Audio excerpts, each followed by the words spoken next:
What's going on, guys? Prostin talking again. I'm back again with my AEW Dynamite review for the 20th of the 11th, 2019, guys. And just got done watching AEW. And just going to give my quick thoughts on the show. So we started off, Phoenix and Nick Jackson had a match. This was a good way to open up AEW. It was a good cruiserweight match type feel to open up AEW. Kind of remind me of the old WCW days when they would open up a cruiserweight match. This was a good way to open up AEW. Ray Phoenix wins with the pinfall after a spinning muscle buster. So that was a good way.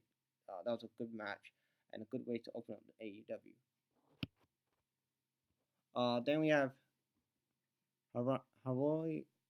We have Shida versus Britt Baker. This was a good match. I thought that this was a good women's match. A good back and forth here. Yeah, Shida that defeats Britt Baker. I thought that Britt Baker would be the face of this women's division.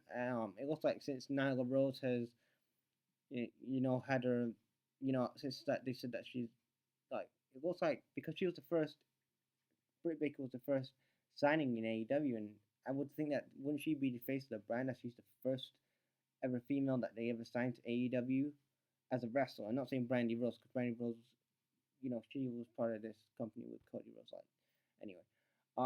And it looks like since I won't surprised they haven't actually done more of her yet, but I guess they're still trying to get these guys on television, they're trying to still establish a Britt Baker and Nile Rose, and it looks like Rio or they're kind of two women to pushing right now, but I'm a fan of Britt Baker.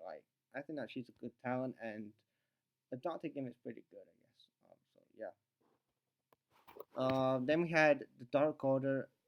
We had a Dark Order cult video. So they're basically trying to recruit people in the subway and whatever. I don't care for the Dark Order that much. I mean, they remind me too much of Sanity. So I just don't really care for them, and I just like Drastic Source. And that's it. And I'm looking at this, I'm looking at the notes I wrote on my phone, so I'm looking back at stuff so I don't forget it. And then we had a Diamond of the Dozen 20-man battle royal. We have Billy Gunn, who came into this match really good. He had a good physique. And this 20-man battle royal was to see who's going to become the first person to win the AEW ring. I think it was. It's called Diamond of the Dozen, and it's a typical battle royal. The final four was Chuck Taylor, Orange Cassidy, MJF, and Adam Page, and obviously MJF rolls out the ring. Warlord, or the bodyguard of MJF, comes out. I can't remember his name, so I'm calling the bodyguard. He comes out, he distracts Billy Gunn, he gets eliminated. Then we get to obviously the final two, which is Adam Page and MJF. MJF thinks Adam Page thinks that he's won the match. MJF comes in, and obviously it basically ends in like a double draw. So it looks like maybe next week they're going to continue this.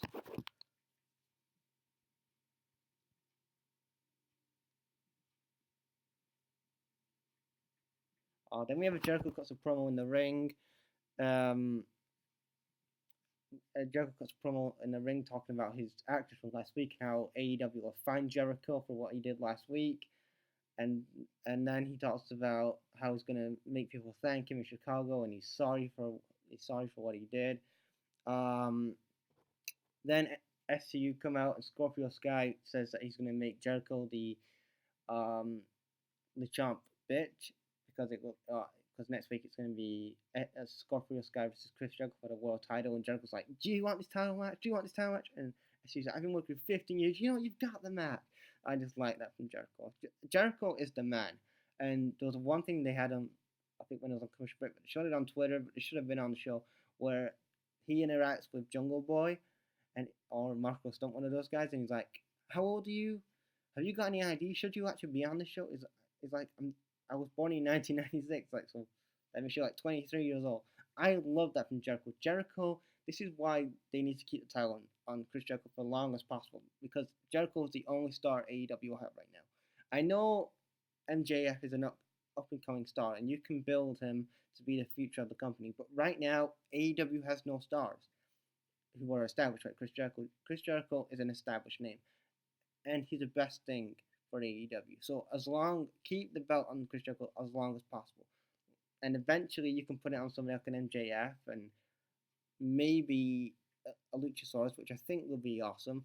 Obviously Ortiz and Santana would attack SCU, and obviously that would also bring out Jungle Boy and Luchasaurus. He had a good brawl with Jake Hager. He could get him roundhouse kick. Then we had SCU and the Street Party. Um, they had a good tag match, but there was a botch in here at the end with I think Ortiz or Santana. One of them forgot to actually grab the rest leg, so the ref's like 1, 2, and he just like breaks the count midway. So that was kind of a fuck up there. But SCU get the win, not SCU. Street Party get the win. Oh, not Street Party, Private Party. Then after that we had. Oh, then we had the main event. It was John Moxley versus Darby Allin. This was a good match. Um, you know, it was a short match, but I thought it was a good match. And Moxley gets the win, and that's how the show ended. Overall, I thought this was an alright show. I think that AEW did alright this week, but I think obviously the main focus was obviously NXT this week. I haven't seen NXT yet, so I'm gonna watch that hopefully soon. And yeah, but I heard it was quite good. Um, you had your things with obviously the invasion, so obviously that's going to take a down thing on AEW. But AEW, this is the newest thing with AEW. They're going to have to bounce back on some of these weeks where 1 week they're going to be hot, 1 week they're not going to be hot.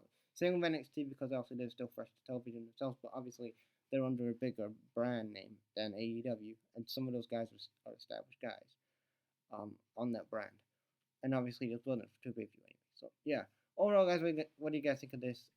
What do you guys think about this week's AEW review? Leave your thoughts in the comments